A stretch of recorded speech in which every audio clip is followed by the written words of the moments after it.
Hi, I'm Emma, the Program and Outreach Coordinator for the Sauvie Island Center. Welcome to week 1 of our My Food Comes from a Farm series.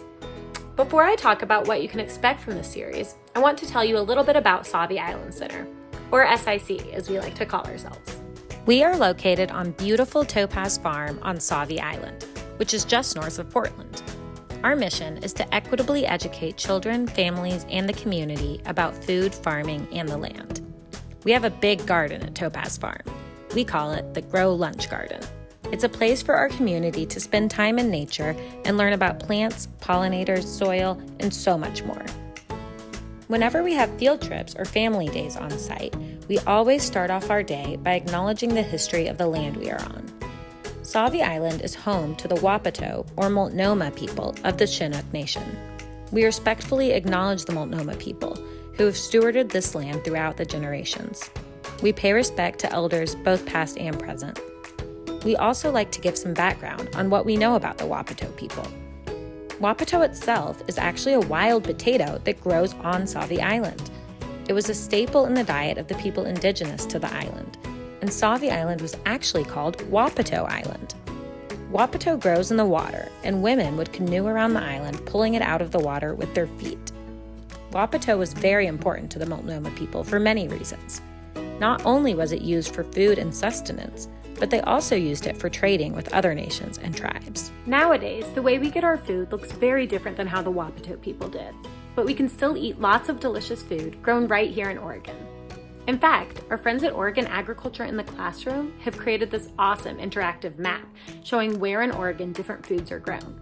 Let's check it out. Here we are in Multnomah County.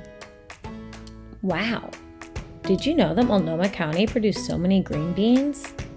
And that Oregon produces the second most green beans in the nation? Just east of us, I see that Hood River and Wasco County produce lots of fruit. And just east of them, I see lots of cows on the map. I wonder what the difference between the black and white spotted cows are. It looks like the black cows produce beef, and the black and white spotted cows produce dairy. Take some time to look through this map on your own. There are so many great things grown in Oregon. Okay, now let's talk about our My Food Comes from a Farm series. During the winter months, when we're not on the farm as much, we like to spend some time thinking about where our food comes from. Throughout this series, we're going to share lots of different stories about the journeys that our food takes to get from the farm to your plate. Since we usually buy our food at the store, we don't always see or think about all of the people, places, and plants involved in growing, harvesting, preparing, and transporting our food. These days, almost all of the food that we eat started out on a farm, but that wasn't always the case. Remember when we were talking about the Wapato people? They did not grow their food on farms. Instead, they hunted and gathered for their food. You're going to learn way more about that in the next part of our series. Let's hop over to the People of Cascadia website for a sneak peek about what you're going to explore in the lesson about how Indigenous people in this area got their food. The People of Cascadia is a really cool book about Pacific Northwest Native American history. They have this amazing seasonal rounds calendar that shows the different foods that people native to the Pacific Northwest ate depending on the season. Of course, we don't have to eat this seasonally and locally nowadays. We can get pretty much anything, anytime. But we still think it's important and interesting to know where our food originally came from. Just like people all come from different places originally, food does too. During this series, you're going to hear from different Oregonians about their favorite food and about foods that come from the same places that their ancestors came from. Maybe you'll find that you have some of these foods and places of origin in common. We're also going to go on several different food journeys together. See these food boards? They trace the journey that food takes to get from the farm to the store, starting out with the sun giving plants energy to grow. But I'm not going to give any more away about the food journeys just yet.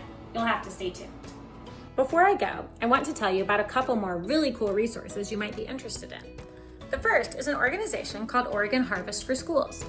If you're interested in learning more about Oregon fruits and veggies, you have to check out their website. They make these awesome posters and have videos, coloring pages, recipes, and more on their website.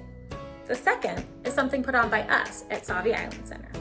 If you go to our website, under the Kids tab, you'll find out about our My Food Comes from an Oregon Farm activity. It's a super cool exploration of plant parts grown in Oregon. And if you complete it, we'll send you a prize.